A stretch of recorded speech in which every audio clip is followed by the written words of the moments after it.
Goedenavond, welkom op deze zaterdagavond bij Omroep Zeeland. Een kort overzicht van het nieuws.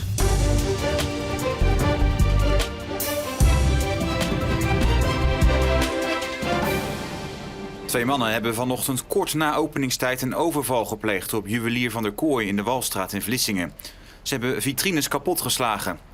De overvallers zijn er te voet vandoor gegaan. De twee mannen zijn voor zover bekend nog niet aangehouden. De politie heeft niet bekendgemaakt hoe groot de buit was. De bekendste galerie van Zeeland, Galerie Van den Bergen in Goes, sluit vandaag definitief de deuren. Het is nu nog eventjes onwennig. We merken het met name aan de mensen om ons heen. Hoe is dat om terug te kijken op die 35 jaar? Ongelooflijk wat we allemaal gedaan hebben. Dat is echt... Soms halen we dingen van, oh, dat hebben we ook gedaan. En met die hebben we gewerkt. En die tentoonstelling hebben we gemaakt. Heel veel thematentoonstellingen ook. Ja, dan is het echt zo van, wauw. Wat vindt u ervan dat ze stoppen? Ja, jammer natuurlijk. Het is al die jaren een plek geweest waar heel gevarieerd en mooi werk te zien was. Ja, dat is heel erg jammer natuurlijk voor ons als kunstenaar, maar ook voor Zeeland. Omdat het de enige galerie is in deze soort. Ja. De galerie verkocht werk van grote namen in de kunst, maar bood ook een landelijk podium voor Zeeuwse kunstenaars. Daar hebben ze echt wel een rol in gespeeld. Belangrijke rol. We hebben iets heel goeds gedaan, denk ik. Nou, ik ben vooral wel heel erg trots op wat we neer hebben gezet. Ja. We hebben gewoon een naam opgebouwd in de kunstwereld. Iedereen kent Galerie Van den Bergen. Dus ja, daar ben ik wel heel trots op. Ja. Was het een mooie tijd? Het was een hele mooie tijd. De galeriehouders willen de kunst niet helemaal loslaten en denken erover om af en toe pop-up exposities te organiseren. Het WK veldrijden is al over 2 maanden. In Den Dullaert in Hulst was gisteren de officiële parcourspresentatie met 450 toeschouwers in de zaal en prominenten op het podium. Het werd duidelijk dat iedereen uitkijkt naar het toernooi. Ik vind het een van de mooiste parcoursen wat er al zijn en wat ze nu gaan aanbieden. Dit gaat echt super worden. Een stadsparcours op deze manier op de kaart zetten, dat WK dat gaat zo pak reclame zijn voor de regio. Ik denk dat weinig mensen uit Hulst en de omgeving dat nu al beseffen wat dat gaat teweeg brengen. Ik denk dat het een beetje alles bevat dat een cross moet bevatten. We hebben snelle stukken, we hebben ook echt hele technische stukken. Ja, bergop, bergaf, er zit echt alles in. Dus ik denk dat we wel een spectaculaire wedstrijd gaan. In Hulst hoopt iedereen stiekem op een nieuwe wereldtitel voor Mathieu van der Poel. Het zou zijn 8e zijn. Een record. Maar ogenschijnlijk is hij daar zelf niet zo mee bezig. Voor hem is gewoon een cross en die probeert hij te winnen en daarbij stopt het. Is het zo simpel? Eigenlijk wel, ja. Want als je daar vanaf nu al je eigen nerveus in moet gaan maken of je de 8e keer wordt. Ik bedoel, het is een vrij lange weg nog ernaartoe. De dag zelf, ja, daar moet ook alles weer mee zitten. Nee, zo makkelijk is het allemaal niet. In de bibliotheek in Middelburg werd vandaag gepraat over fietsen.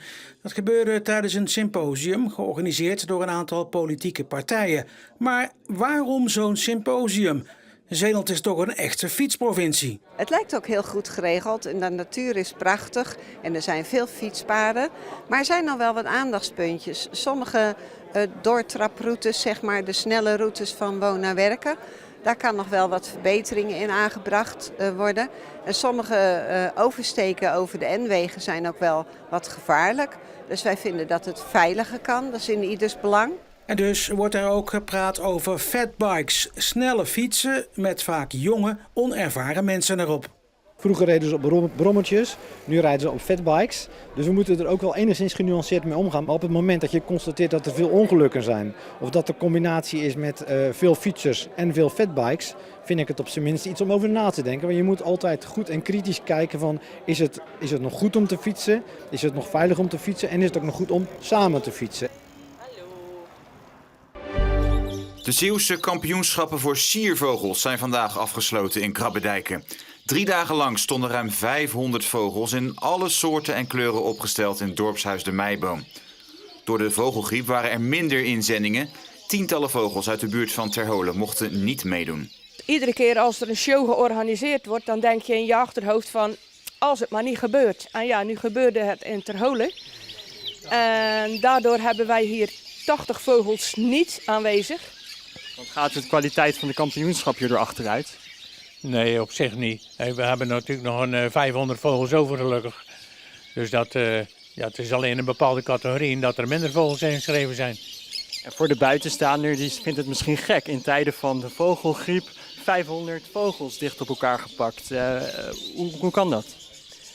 Nou, dat kan. Wij mogen gewoon show houden. Wij houden ons aan de regels die er vanuit het ministerie wordt gegeven. Dus deze show mag gewoon doorgaan. En ja, inderdaad, een ander kan er misschien anders tegenaan kijken. Maar wij doen niet iets wat niet mag. Vandaag was het een overwegend grijze en bewolkte dag in Zeeland. Toch kon op een enkele plaats de zon nog een beetje doorkomen. En met de 10 à 11 graden die werd gemeten, was het toch nog wel even lekker om erop uit te trekken, ondanks de soms toch nog vrij krachtige zuidelijke wind.